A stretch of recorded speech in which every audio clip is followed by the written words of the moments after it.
వాటితో మానసిక అడ్డంకులను చీల్చి పారవేయగలం. తర్వాత చెప్తుంది మనం తప్పు ఆలోచనలను వదిలేసేయాలని, తప్పు ఊహలను, వితర్కములను, అటువంటి విషయాలన్నిటినీ, మనసుకు వ్యతిరేకంగా యుద్ధం చేసే వాటిని మనం అది మన బాధ్యత. ఆ తప్పు ఆలోచనలు తీసివేసి మనం ప్రతి ఆలోచన క్రీస్తుకు లోబడేట్లు చేరపట్టాలి అని. చలనరహితంగా ఉండకూడదు. చెడు ఆలోచనలు రాకుండా ఉంటే బాగుండని కోరుకోకూడదు. ఆశించకూడదు చెడు ఆలోచనలు రాకూడదని.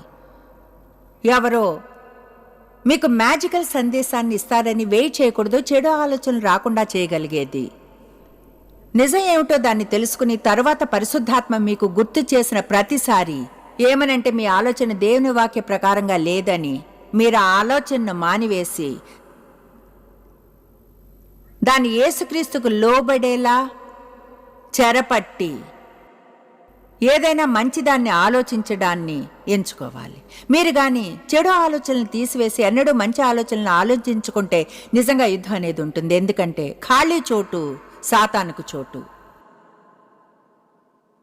అందుకనే చాలాసార్లు మీరు రోడ్డు మీద ఒకలా అదోలాగా వెళ్తుంటే నిజంగా మీరు దేని గురించి ఆలోచించరు. ఆశ్చర్యం ఎంత ఎక్కువగా శత్రువు ఆ చోటుని ఆక్రమించుకుని మీ బుర్ర నిండా చెత్తతో నింపివేస్తాడో. బహుశా మనం కానీ ముందుగానే మంచి ఆలోచన చేస్తే శోధనను హ్యాండిల్ చేయడానికి